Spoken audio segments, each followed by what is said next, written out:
Hello and welcome to Getting Started with Depthkit Studio Calibration. Here we'll go through the entire calibration process from end to end to show how to get great calibrations for Depthkit Studio captures.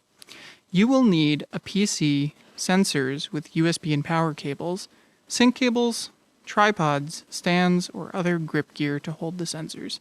And you'll also need an ArUco calibration chart on a stand. This is not just any chart, but one that can be seen with an infrared camera. Not all printing methods are visible to infrared, so verify your own chart will work by opening the Azure Connect viewer included with the Azure Connect SDK, and make sure that the markers appear in high contrast in the infrared camera viewer. See our documentation for more details as well as how to print or purchase a suitable chart.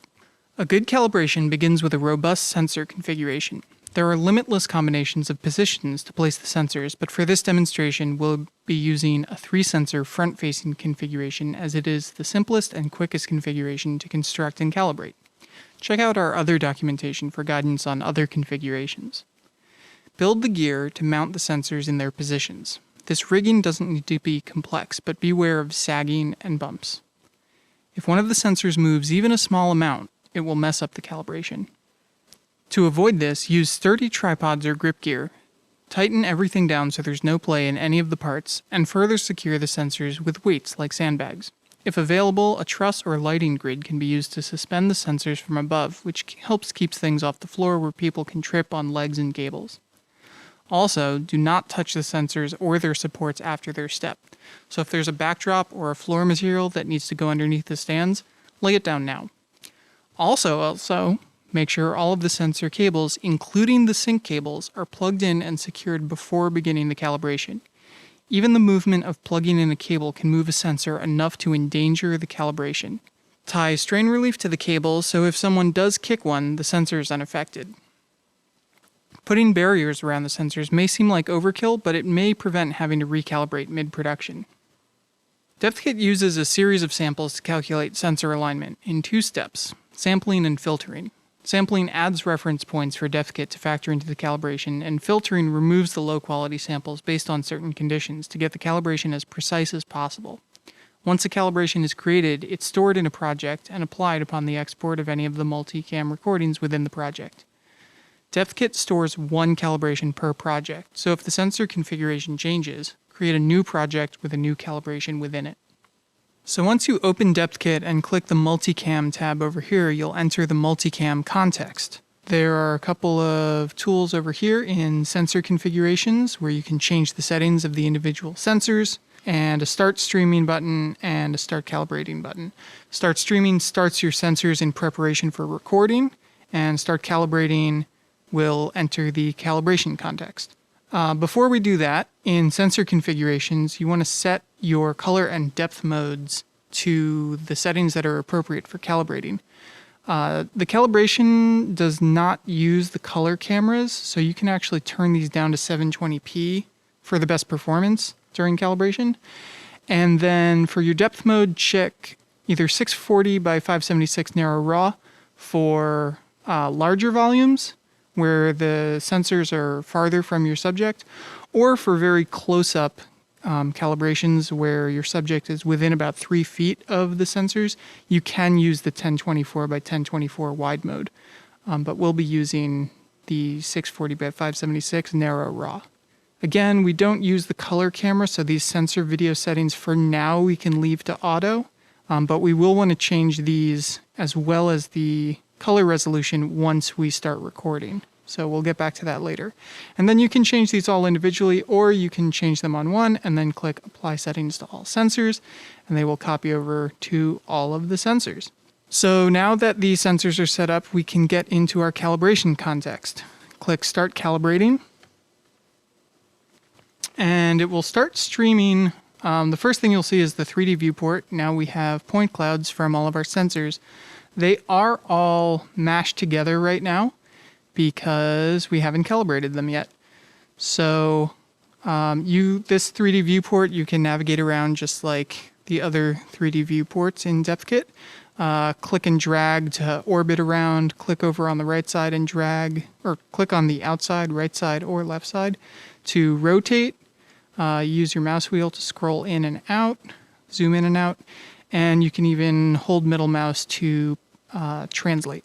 And so we have our mannequin who's standing in the middle of our volume, and right now is represented by this abstract cubist version of a calibration.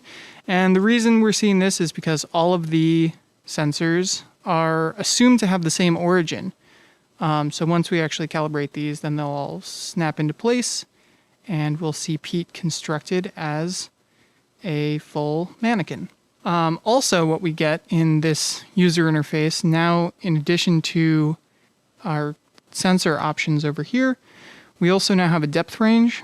Similar to the record context or edit context, we can now trim each of these depth ranges, which is very useful for streaming. But for now, I'm going to leave them fully set to the minimum and maximum. And we also have a color code for each sensor. 3 sensors you can see are here: red, green, and blue.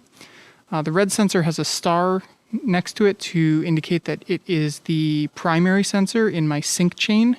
It is the one that's feeding sync signal to the other sensors. And the color code corresponds to the colors represented in the 3D viewport, which if I zoom out, you can really see clearly that the points are color-coded by camera. So sensor 1 is this sort of center view that is hidden by the other views here. Sensor 2 is the sensor to the left, which has a view of Pete's right side. And sensor 3 is the sensor to the right that has a view of Pete's left side.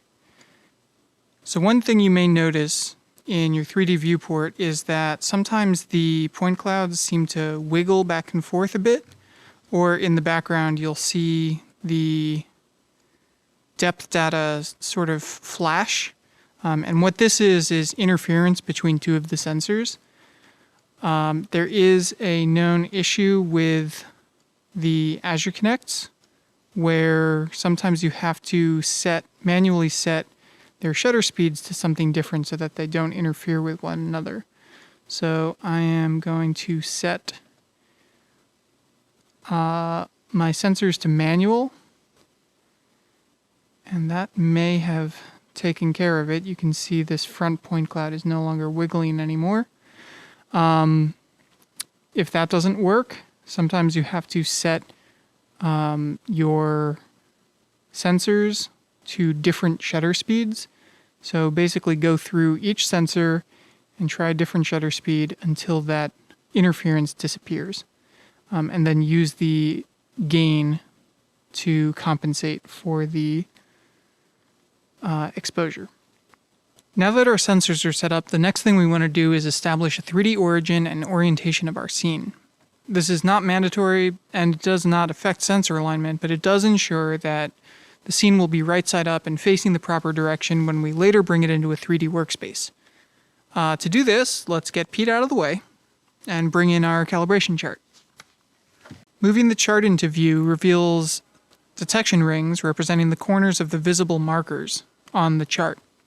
These rings confirm which sensors have a good view of the chart, and they're color-coded by sensor. Again, the color key is up here in the top right. So to get our floor sample, we click Start Floor Detection and let that run for about 10 seconds to average out any noise in the sampling.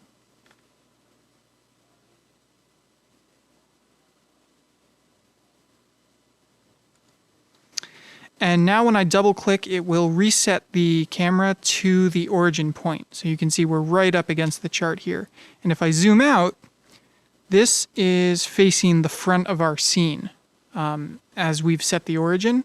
So if this is not the side of the scene that you want to make the front of your scene, you can rotate the chart to set the front of your scene. So I'm actually going to clear this calibration. I'm going to interrupt myself here to say that the trash can icon does erase your calibration, but if you are not 100% sure that you want to delete the calibration, then do not delete it. Instead, create a new project with a new calibration. If you delete your calibration, you've already recorded takes. This will uncalibrate all of the recordings you've made, so be very careful with this button. So now I've rotated the chart to compensate for the rotation of the scene, and I'm going to click Floor Detection again let that run for 10 seconds to average out the samples.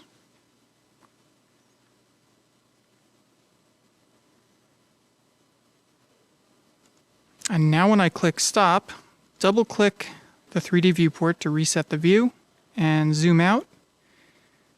Now my virtual camera is facing the front of my scene, so I know that the orientation is set properly. You can also see that the floor detection has roughly put our sensors in the right places, because now our volume is starting to look like a proper volume. Now comes the part where we align all of the sensors. When we're capturing alignment samples, focus on 2 sensors at a time and be sure that the chosen sensors are adjacent to each other and have overlapping fields of view. This is necessary because Depthkit calculates links between pairs of sensors, and each link adds up to make a daisy chain of these links. The best calibrations include many samples from within the common volume of each pair of sensors. To start, choose one pair of your sensors and then imagine a point directly between the 2 sensors and always face the chart directly towards that point. If the chart is pointed in any other direction than directly in between, the quality of the sample may suffer. Don't worry if the other sensors outside the pair can see the calibration chart. These will be filtered out by the calibration algorithm. When sampling, make sure that the chart is stationary. This includes letting the stand the chart is attached to come fully to rest after moving it. Start as close to the sensors as possible while keeping the chart in view of both sensors. So like the floor detection, click Start Sampling and let the sampling run for 10 seconds. This, again, averages out all of the samples captured over that period and makes the sample more accurate.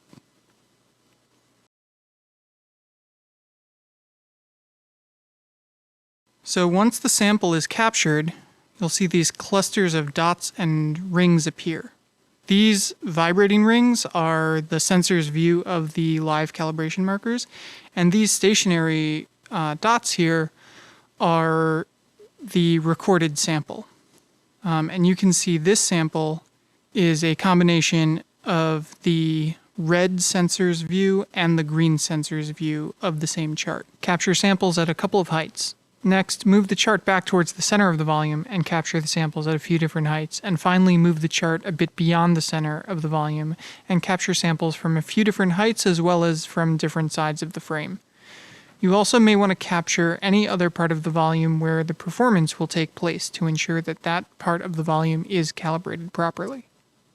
Repeat this sequence for each pair of adjacent sensors in your configuration. For a 3-sensor configuration, you only need to do this twice, but for a 10-sensor configuration, you'll need to do this 9 or more times. Now that we've collected all of our samples, we can move on to the filtering stage to remove the ones that are the lowest quality. If you zoom in, you'll notice that some of the sample dots are solid and some of them are hollow rings. The solid ones are points that are part of the active calibration calculation, and the rings are currently excluded by one of the filters. If you zoom in really closely, you'll see these small lines connecting some of the dots in a given cluster. Long red lines indicate that there's an issue with the calibration, which can usually be addressed with the filtering tools. A good calibration has very short lines between these dots, and a great calibration puts the dots right on top of each other. So now that we've collected all of our samples, we can use these tools in the extrinsic calibration panel to make the calibration even better. The metrics here are under development, so ignore them for now. The sample filtering slider goes between coverage and precision. Coverage is more permissive and includes more samples, but those samples might not be as accurate, so I generally try to get this as close to precision as possible without breaking any of the sensors, the sensor links in the calibration. This calibration is actually letting me get very close to precision, but your calibration might need a different position on the slider. Angle of incidence threshold filters out any samples where the sensors saw the chart from a shear or oblique angle. Generally, I try to get this slider as low as I possibly can without breaking the calibration like it just did there, so I'll just open it back up and everything should slide back into place. You'll also notice sometimes that this slider will omit samples that are very, very close to the sensors.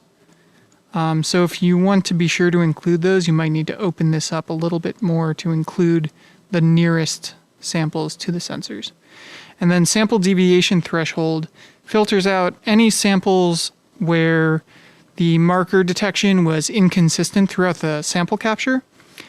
This can be caused by the chart being bumped or moved around during the actual capture, or sometimes can be caused if the chart is pretty far away from the sensors and the sensor's depth noise causes that sample to be a little inaccurate. So generally, I'll try to get this one as low as I can as well before it starts to break the calibration apart, and then sort of back off a little bit.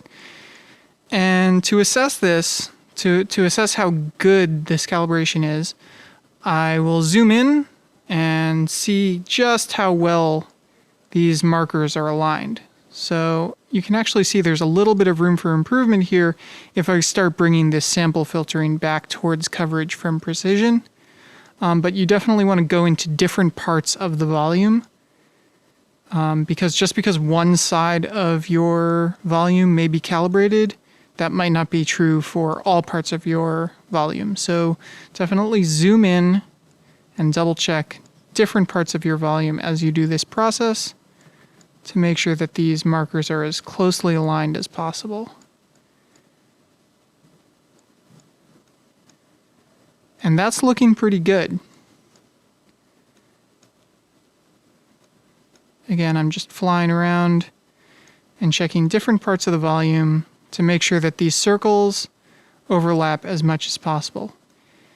Even the hollow rings here that are not necessarily part of the actively factored into the calibration do tell you if that area is calibrated well or not.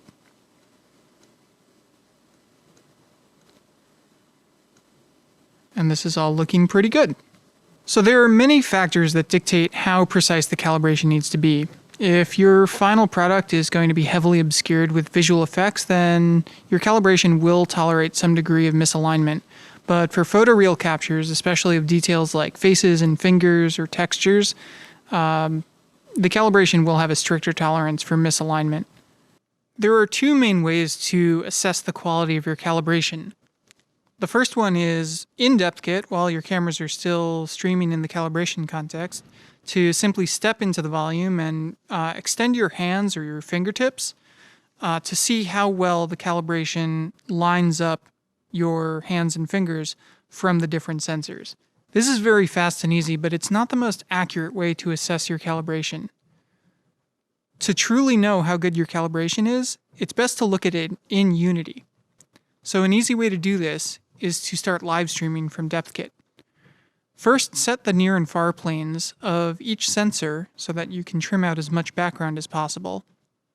Enable live streaming in Preferences and start streaming. Open Unity and follow the Unity live streaming documentation to set up a scene with the Depthkit Live asset. Step back into the volume and again extend your hands and fingers to see how well your calibration reconstructs fine details. Move your hands around to make sure that the calibration covers different parts of your volume.